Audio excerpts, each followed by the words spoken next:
नमस्कार, स्वागत है आपका 3N न्यूज़ नेटवर्क में। आइए बढ़ते हैं खबरों की ओर।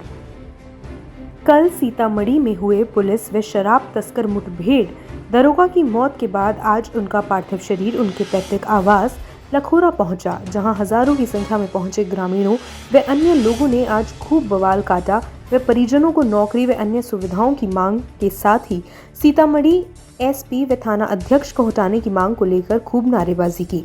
मोतिहारी एसपी सहित अन्य अधिकारियों ने उनके पार्थिव शरीर को कंधा देकर उन्हें उचित सम्मान दिया। हिंदी फिल्म नील क्रांति एवं सत्याग्रह गाथा के आईने में चंपारण सत्याग्रह की सच्ची तस्वीर दिखेंगी, यह मानना है चर्चित फिल्म निर्देशक DK आजाद का। उन्होंने कहा, गांधी संग्रहालय के सभागार में आयोजित उक्त दोनों फिल्मों के मुहूर्त समारोह को संबोधित करते हुए कहा, क्या है ये नील क्रांति? नील क्रांति फूल लेते विजन है। चंपारण सत्याग्रह पर सुषमा फिल्म्स के द्वारा 2 फिल्में बनाई जा रही हैं। एक चंपारण सत्याग्रह पर सत्याग्रह गाथा डॉक्यूमेंट्री फिल्म होगी और ये नील क्रांति फुल लेंथ फीचर फिल्म।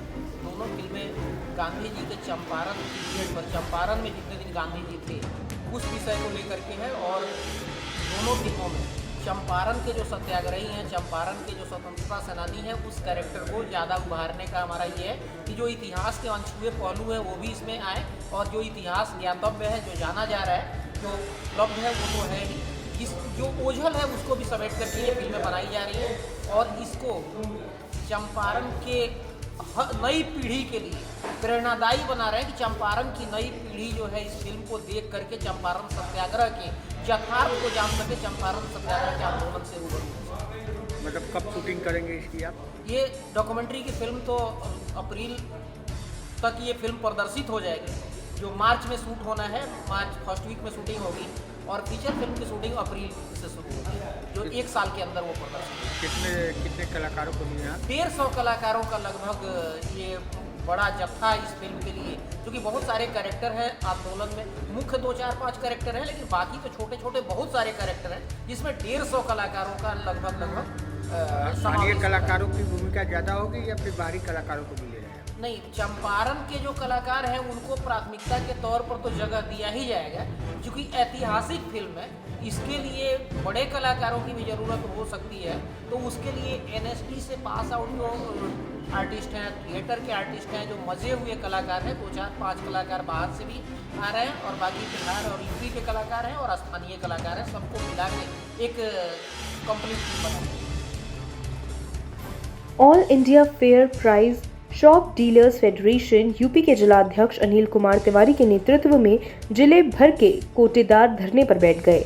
कोटेदारों ने 6 सूत्रीय मांगे रखी हैं, जिसमें single stage delivery, door step delivery, single stage व्यवस्था से कोई समस्या न होना, परिवहन ठेकेदार के पास पर्याप्त संख्या में ट्रक और ट्रैक्टर उपलब्ध हैं। मेरा नाम अनिल कुमार तिवारी है। क्या पद है? All India fair price shop dealer federation का जनपद फर्रुखाबाद का जिलाध्यक्ष हूँ।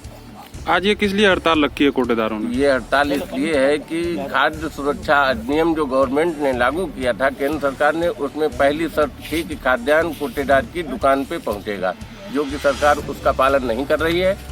खाद्यान्न हम लोगों से उठवाया जा रहा है और ये सब इसलिए किया गया। अभी तक चल रहा था, खाद्यान्न कोटेदार की दुकान पर पहुँचता था, लेकिन ये सब अधिकारियों की मिली भगत से कि इसमें जो है भ्रष्टाचार नहीं हो पा रहा था। ये भ्रष्टाचार करने के लिए उसका ये षड्यंत्र है कि हम लोगों से खाद्यान्न उठाने के लिए हम लोगों को विवश किया जा रहा है। कुल मिला के ये हड़ताल कितने दिन चलेगी? ये हड़ताल अनिश्चितकालीन है। जब तक इस समस्या का समाधान नहीं होता, हम लोगों की दुकानों पे गवर्नमेंट खाद्यान्न नहीं पहुंचाती, तब तक हम लोग किसी भी स्थिति में खाद्यान्न का उठान नहीं करेंगे। तो ये प्रदेश लेवल का धरना है कि जनपद फर्रुखाबाद की समस्या है और जनपद फर्रुखाबाद के ही विक्रेता हड़ताल है। तो कोई अधिकारी सुध नहीं ले रहा है? अभी तक कोई किसी से कोई इस विषय में वार्ता नहीं हुई, न किसी ने हम लोगों से कोई बात की है। रामपुर के स्वार में आप नेत्री महिला जिला उपाध्यक्ष डॉक्टर नाज को उनके कार्यालय में घुसकर कुछ बदमाशों ने महिला स्टाफ से शराब के नशे में धुत होकर छेड़खानी की, जिसका विरोध डॉक्टर नाज ने किया तो उन्हें भी अपशब्द बोले और जान से मारने की धमकी दी, जिसकी शिकायत उन्होंने स्वार कोतवाली में की, परंतु कई दिन बीत जाने के बाद भी पुलिस ने कोई कार्यवाही नहीं की। रामपुर में मस्जिद में अजान पढ़ने को लेकर बुजुर्ग की चाकू से गला रेत कर निर्मम हत्या कर दी। पुलिस ने हत्या आरोपी बुजुर्ग को गिरफ्तार कर लिया है। थाना अजीम नगर क्षेत्र के नागलिया अकील गांव की बिलाल मस्जिद की है घटना। 200 से भी अधिक सालों बाद कुम्हार समाज को मिली सौगात। महाराजा दक्ष प्रजापति घाट सिंह द्वार पर कुम्हार समाज के सम्मानित लोग एकत्र हुए, जहां पर उन्होंने वर्तमान भाजपा सरकार को कोटि कोटि नमन करते हुए बहुत बहुत आभार प्रकट किया। सबसे पहले आपको सभी को मेरा प्रणाम।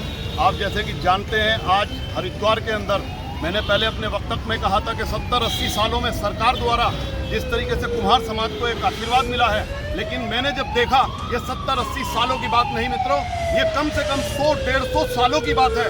100-150 सालों के बाद कुम्हार समाज को हरिद्वार के अंदर जिस तरीके से एक माननीय हमारे जो कैबिनेट मंत्री और हमारे उत्तराखंड के लोकप्रिय जो विधायक हैं, हमारे आदरणीय श्री मदन कौशिक जी के माध्यम से सरकार, भाजपा सरकार की नेतृत्व में जिस तरीके से घाट की हम लोगों को एक सौगात मिली है, मैं सरकार का और माननीय मंत्री जी का मन से अपने पूरे समाज की ओर से बहुत बहुत आभार और बहुत बहुत धन्यवाद। 25 फरवरी को कुंभ मेले में साधु संतों का पहला नगर प्रवेश होगा।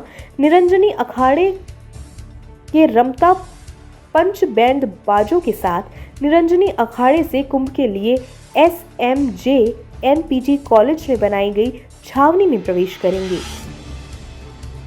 खबरों में फिलहाल इतना ही। देश और दुनिया की तमाम खबरों से जुड़े रहने के लिए बने रहिए 3N न्यूज़ नेटवर्क के साथ। नमस्कार।